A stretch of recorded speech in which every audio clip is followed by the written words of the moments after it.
अपनी क्लास की तरफ से होली की आपको हार्दिक शुभकामनाएं। आज हम बात करेंगे होली के इतिहास की और होली से रिलेटेड पौराणिक कथाओं की। होली भारत का प्राचीन त्यौहार है और इसको पहले होलिका भी कहा जाता था। होली का विस्तृत वर्णन 300 से 200 ईसा पूर्व वेदव्यास के शिष्य ऋषि जैमिनी द्वारा लिखे गए पूर्व मीमांसा सूत्र में भी मिलता है। रामगढ़ में लगभग 300 ईसा पूर्व के एक शिलालेख में भी होलिकोत्सव का उल्लेख है। प्रसिद्ध मुस्लिम पर्यटक अल बरूनी ने भी अपने लेख में होली का जिक्र किया है और उस समय के अन्य मुस्लिम लेखकों के अनुसार होली हिंदुओं के साथ साथ मुसलमानों में भी काफी लोकप्रिय रही है। लेकिन बड़ी दिलचस्प बात है कि होली को पूरे भारत में अलग अलग कारणों और अलग अलग तरह से मनाया जाता है।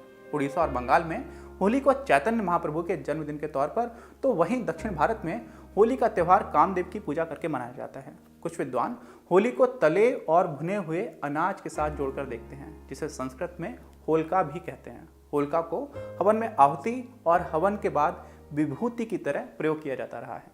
वैसे होली का शाब्दिक अर्थ होता है जलना।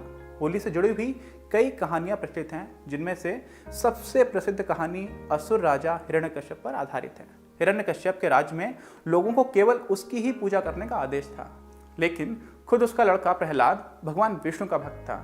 एक तरह से प्रहलाद शायद पहले क्रांतिकारियों में से एक थे, जिन्होंने अपने पिता हिरण्यकश्यप के खिलाफ विद्रोह किया और इस मिशन में सफल भी हुए।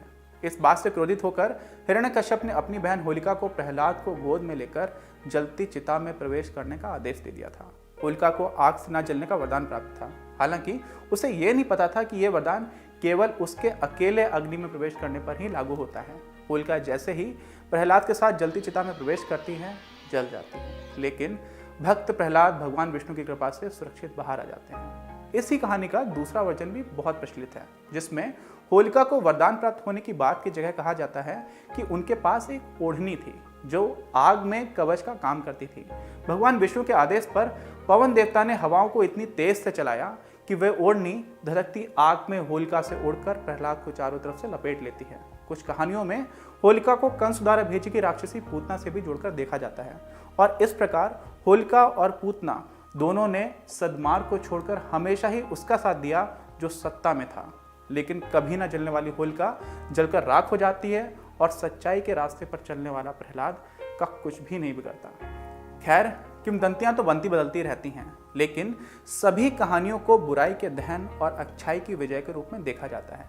लेकिन उत्तर भारत के कई हिस्सों में होलिका दहन के समय होलिका माता की जय क्यों कहा जाता है, इस बात का हमें कोई भी उत्तर नहीं मिला। अगर आपको पता है तो कमेंट बॉक्स में लिखकर जरूर बताइए।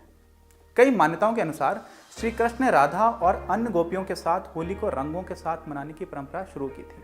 राधा के जन्म स्थान यूपी के बरसाना की महिलाएं नंद गांव के लड़कों पर लाठियां बरसा करके होली खेलती हैं, जिसे लठमार होली भी कहा जाता है। बरसाना में होली खेलने के लिए भारी संख्या में फॉरेनर्स भी आते हैं।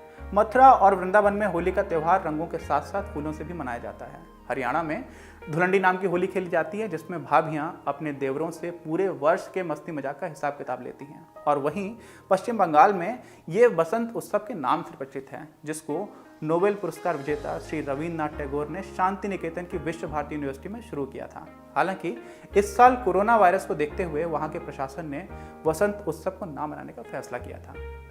पंजाब के आनंदपुर साहिब में होली के दौरान मेले का आयोजन किया जाता है, जिसे होला मोहल्ला कहते हैं।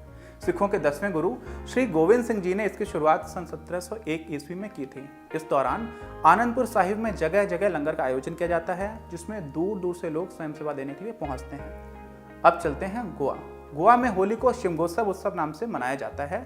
गोवा के पणजी में लोग जुलूस निकालकर सांस्कृतिक नृत्य और नाटकों का आयोजन करते हैं। रंगों का ये त्यौहार हमें जाति और धर्म से ऊपर उठकर परस्पर मेल जोल की भावना बढ़ाने की प्रेरणा देता है। होली अपने अंदर के वैमनस्य और पूर्वाग्रहों को खत्म कर एवं अपने पुराने गिले शिकवों को भूलकर सबको खुले दिल से गले लगाने का त्यौहार है। अगर आपको होली से जुड़ी हुई ये जानकारियां पसंद आईं तो हमारे फेसबुक पेज को लाइक करें और हमें यूट्यूब पर सब्सक्राइब करें। हैप्पी होली।